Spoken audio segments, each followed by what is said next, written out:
Daylilies are one of the easiest plants you can grow, but over time they could get to where they need to be divided and reworked for best performance.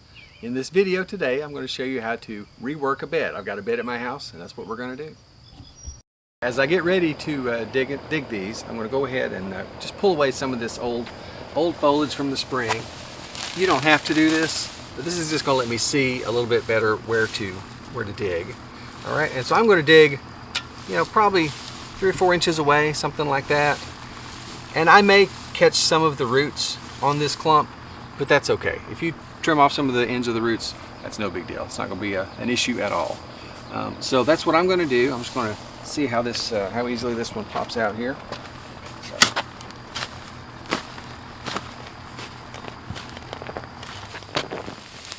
All right, there we go. That wasn't too bad.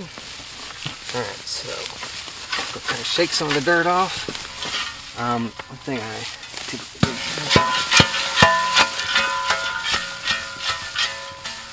All right, so I got a lot of the dirt came off. It's been a little bit dry here recently, so that dirt came off pretty good. But there, I've got my dug clump. The next thing I'm going to do is I'm going to trim off the foliage, and really I just do this to make it easier to work. Digging and dividing these, the daylilies are probably going to, you're going to lose most of this foliage anyway. Maybe if I dug it up and planted it right back today, a lot of this green would stay green. But for the most part, you might as well just go ahead and trim it back. It makes it easier to see what you're doing, and it'll grow new foliage anyway in just a few weeks after you plant it. So we just use old steak knives here at the nursery. You can use scissors or it's whatever you got. And so I'm going to trim the foliage about, what's that, I don't know, 3 or 4 inches tall, something like that. So I'm just going to cut it off like that. No trick to it.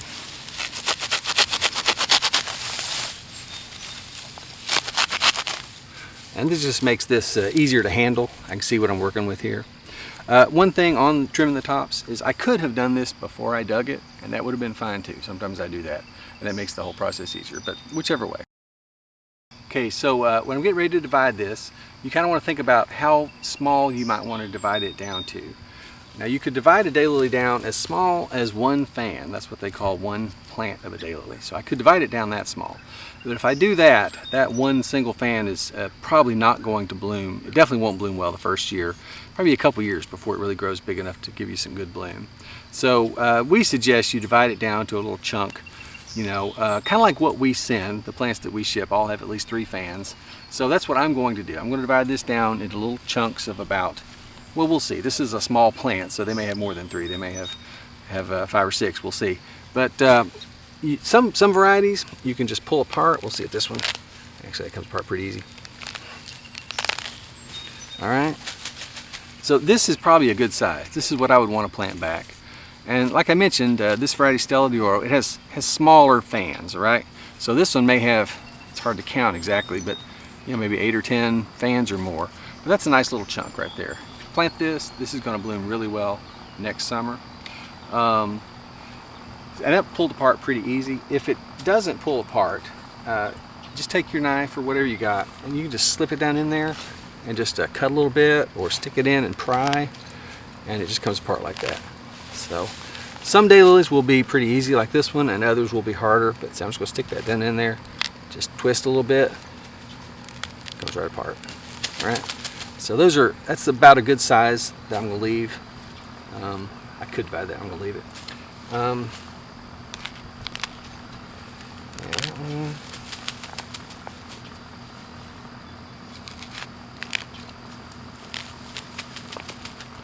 So let's see, what did we get? 1, 2, 3, 4, 5. So 6 nice little chunks out of that one. So I'm not going to rework these daylilies here. These are red volunteers, so a big red bloom, really nice. They work out good because they're tall behind the shorter stellas, but they're still blooming great. So I'm just going to leave them like they are, but I am going to trim them up just to look a little better after bloom season. So I'm just going to trim the foliage down about 4 or 6 inches tall, something like that.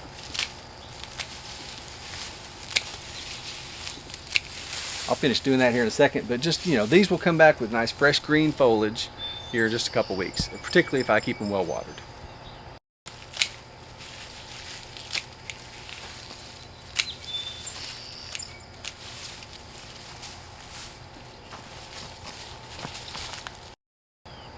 Now, of course, this is August. These aren't going to bloom again this season, but next year, you know, they'll come up fresh and ready to go. All right, I've got my daylily clumps all dug up and out of the way. I trimmed the ones in the back there, and so I've got the new plants that I divided down laid back out. So a note on spacing your daylilies: typically between 18 and 24 inches apart is how you're going to want to space your daylilies. Now, Stella d'Oro is a smaller stature plant, so you probably want to put it a little bit closer together. So I didn't measure these, but they look like they're about 18 inches apart. I would go towards the towards the lower end of that 18 to 24 inch range. You know, something like a red volunteer, I'm going to go higher, 24 inches or something like that, because it's a big clump, big plant. So that's now I got these laid out. I'm getting ready to plant them. All right, how deep you're going to want to plant these? Obviously, we just dug these up so you can see the dirt still on there. So you're going to want to plant them back. It's really obvious on these how deep they were. If you had bought these from us and we had washed them before we sent them to you, you'll be able to tell, because right where the roots meet the top, there's a white kind of area. Well, you can't really see it too good right here, but you can see that's kind of white right there. That's going to be right around where the roots meet the top. That's soil level. Okay, so they're not planted particularly deeply. Just right around where the roots meet the top is around soil level. I'm ready to plant these, so I'm just going to take my little hack hoe here, scrape out a hole. You know, it doesn't need to be too much bigger than the plant itself. And, you know, like I mentioned just before, you know, around ground level right there. So I'm just going to push the dirt around it. All right, so I've got that, you know, packed down around it pretty good.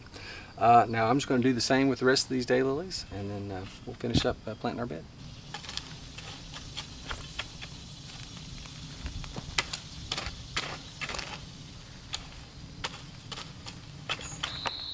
Now that I've got these planted, I'm going to put a little fertilizer around them. Daylilies aren't too particular about what kind of fertilizer they use. Just something balanced is typically okay. We do offer a custom blend. You know, a local fertilizer company pulled this together for us, you know, specifically for daylilies. It's available on our website. Typically, you would just put a couple teaspoons of this around each plant. I don't have a teaspoon with me today, so I'll just estimate. But basically, what you're going to do is just sprinkle some around the daylily. You know, about like that. Okay, that's kind of all you need to put around it. Enough in here. This bag, this is a 4-pound bag, and so it's enough to do 75 to 100 daylilies. So you can tell it's it goes pretty far, right? So you don't need to add a lot to each one. All right, just a couple more steps and I'll be finished. I'm going to add some mulch.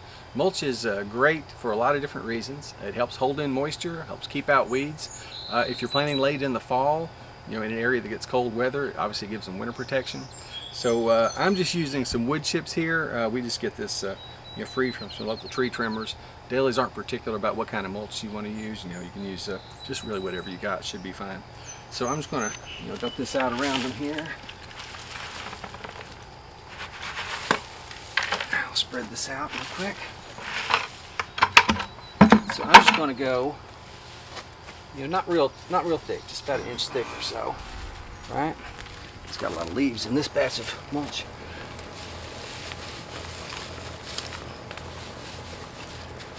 All right, so I've got some more.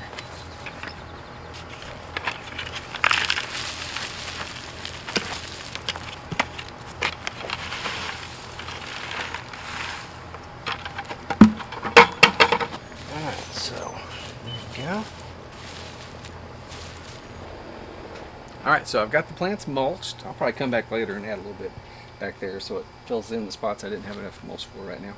And the last thing I'm going to do is I'm going to come back and water these in really well. Water is the best thing you can do for your daylilies for a lot of different reasons. And especially now that these have been trimmed off and moved, you're going to want to water them in well for at least 2 to 3 weeks. And when I say water them in well, typically that's a good soaking at least 2 or 3 times a week. You want to try and give them 1 inch of water a week or so, and that should do it. So I've got my daylilies reworked and replanted and the bed redone, which is good. I've been meaning to do this for literally years. So glad to get that taken care of. I've got some extra daylilies over here, you'll see, and so I'm not sure what I'll do with these. I might find another spot around the yard to plant these, or give them away to a friend or something. So yeah. I hope you've enjoyed this video. If you have any questions about daylilies, we'd love to hear from you. You can put them in the comments below, or all our contact information is on the website. And we've got lots of other videos about daylilies. You might like this one about how to plant a bed of daylilies.